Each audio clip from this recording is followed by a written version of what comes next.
This is professional bodybuilder Alberto Nunes, who got down to 6% body fat while still eating Pop-Tarts, proving that it is in fact possible to lose the weight and still enjoy your favorite foods.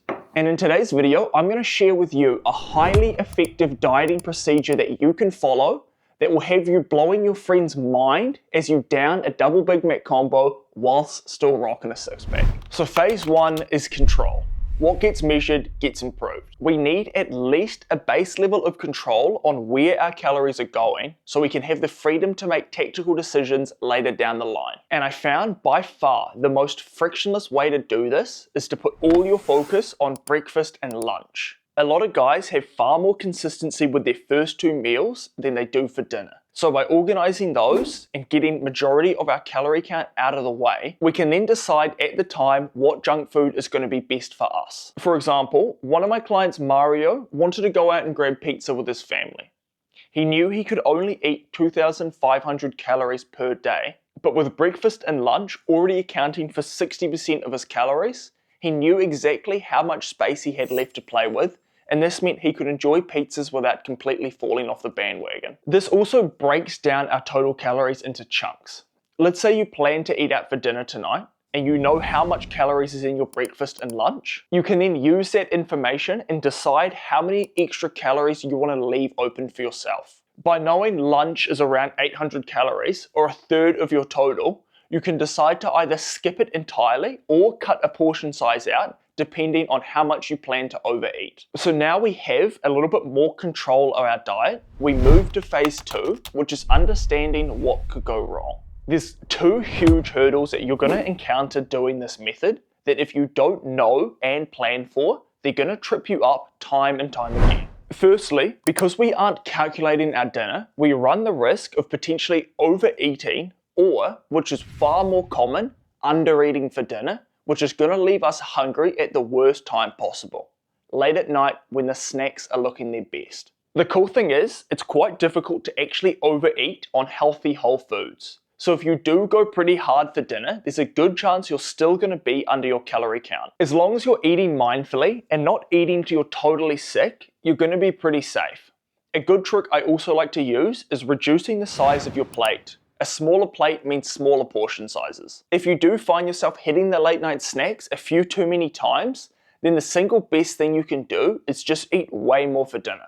Like, gorge yourself for dinner. Because it's going to be far better being only a little bit over your calorie count on whole healthy foods than digging into the late night snacks and potentially going hundreds, maybe even thousands over your mark. The second recommendation that I do throw out around dinner is either eat your lunch closer to dinner or plan to eat something just before dinner. By eating your lunch closer to dinner, you leave yourself not as hungry, so you can eat and then you're super full for nighttime.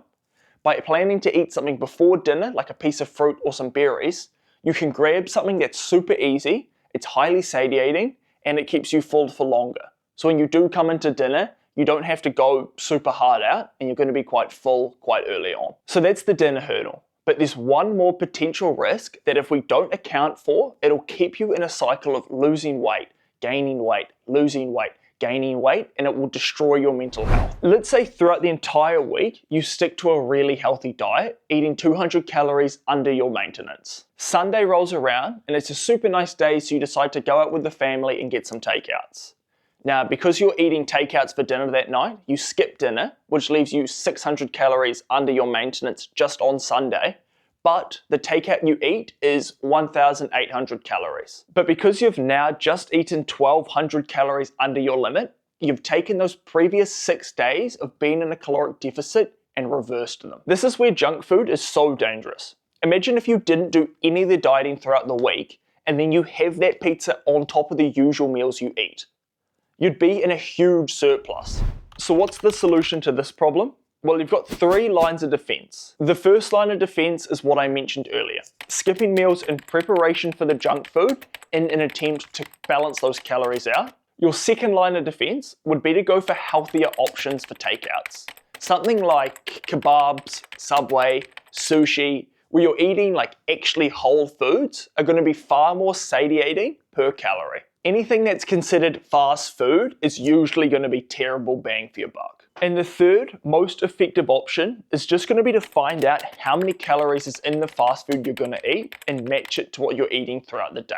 If you know your typical lunch is 800 calories and that Big Mac combo you want is 800 calories, then you can eat stress-free knowing you're playing the game perfectly. If the pizza you want is 1200 calories and your lunch is 800 calories, then you can either take some of the portions out of your breakfast or lunch, and then again, you can eat stress-free. This is the calorie game. It's the exact same game all the way up the ladder. It's the exact same game that people that look like this are playing, and by simply understanding the rules, you can learn to play the game as well. So those are the two biggest hurdles you're going to encounter doing this dieting procedure. You now know they're coming and how to overcome them. Now, you might be thinking, damn, okay, this all sounds doable, but you've just hit me with a mega ton of information and I've got no idea what to do next. If that's the case, pause the video, grab a glass of water, grab a pen and a piece of paper because I'm about to give you a step-by-step process on how to integrate this into your life entirely. Phase 3, implementation. Your road to glory. If we go back to phase 1, control, to first understand how many calories we need to control for, we need to figure out our total. And that's as simple as using any sort of macro calculator you can find online. I personally like James Smith's one because it's straightforward and simple, but you can also punch this prompt into ChatGPT. I'll leave it in the comment section. My recommendation would be to use a calculator online and then cross-reference it with what ChatGPT tells you. Secondly, I want you to find out what meals you want to stick to for breakfast, lunch, and snacks. What I'd recommend is take the meals that you usually eat and run it through MyFitnessPal. For example, if you usually eat a bowl of Special K, then just run it through MyFitnessPal and find out what the calories are per serving size. Ideally, your breakfast, lunch, and snacks should take up 2/3 of your total caloric intake. So if you need your breakfast to be 600 calories, all you've got to do is match the serving sizes to the desired calories. And if that means you've got to eat 250 grams of Special K and 250 mils of milk to reach it, then that's what you're eating. If you don't have any kitchen scales, you should probably go and buy some because your weight loss is worth more than the $20 it's going to cost.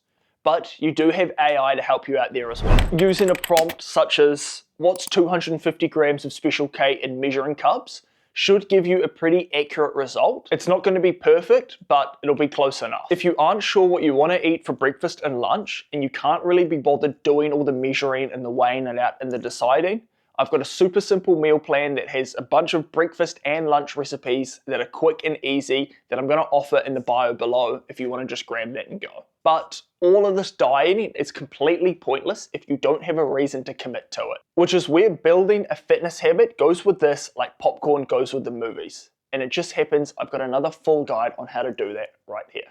Thanks, gents.